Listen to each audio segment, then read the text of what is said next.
السلام عليكم، نتمنى تكونوا على خير وبخير وانتم كتشاهدوا هذا الفيديو.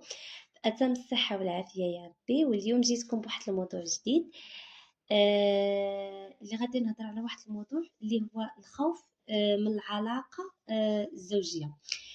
هذا الخوف طبيعي، ولكن ملي كيولي قوي بزاف كيبدا يأثر على الحياه الزوجيه وعلى الراحه النفسيه والجسم.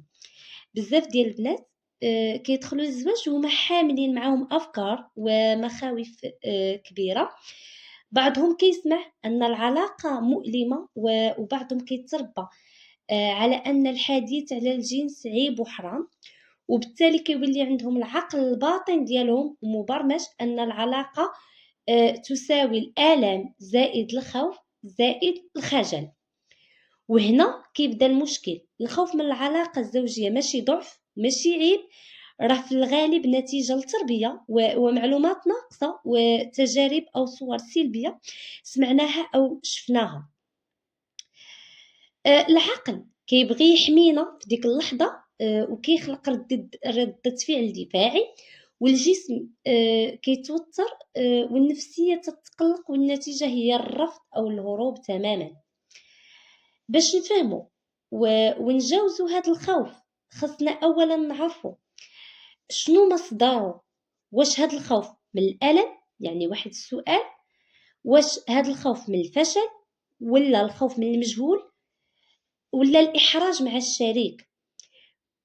كل جواب على هذه الاسئله غادي يعطينا مفتاح للعلاج بصفه عامه. النقطة الثانية اللي خصنا ضروري نفهموها، خصنا نفهمو أن الجسم كيتأثر مباشرة بالحالة النفسية. ملي نكونوا متوترين كتنقبض العضلات وكيتبدل التنفس وكيولي من الصعب نحسو بالراحة. لهذا أول حاجة خصها تكون هي الهدوء والثقة. التواصل مع الشريك كذلك ضروري بزاف. ماشي لازم السيدة تسكت أو لا تسكت على الخوف ديالها، بالعكس، ملي كتشارك الإحساس ديالها مع الشريك وكيكون متفهم كتحس بالأمان.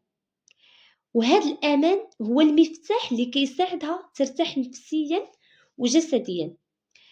كاين كذلك الجانب ديال التوعية والمعرفة. كل ما عرفنا أكثر على الجسم ديالنا وعلى العلاقة الزوجية من منظور علمي وإنساني كل ما نقص الخوف، لأن الخوف في الأصل كيجي من الجهل أو الغموض.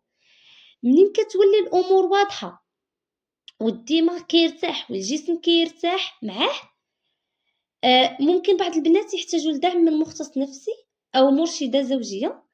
وهذا ماشي عيب نهائيا، بالعكس هو خطوة شجاعة. المساعدة من مختصة كتعطيك أدوات عملية تتعاملي بها مع الخوف. كيفاش تتنفسي، كيفاش تحسي بالهدوء، أفكارك وكيفاش تبني ثقة جديدة بجسمك. وما ننساوش أن العلاقة الزوجية ماشي واجب لازم يتم بسرعة. هي تجربة مبنية على المودة والتفاهم والرحمة والعطف، وخاصة الأمان النفسي بين الطرفين، وكل حاجة كتجي في وقتها بلا ضغط بلا استعجال.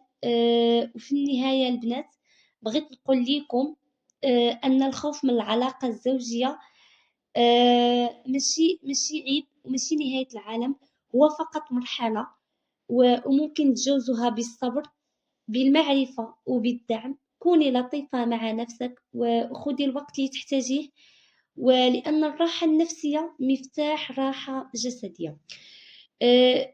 شكرا بزاف المتتبعات ديالي الغزالات. ما تنساوش تدعموا القناة بلايك وتعليق وكنتمنى تقولوا لي في الكومنتات واش تبغيو الفيديو الجاي يكون على كيفاش نتجاوز الخوف خطوة بخطوة، أو طرق تقوية الثقة بالنفس في العلاقة الزوجية. دمتم بخير، أستودعكم الله الذي لا تضيع ودائعه.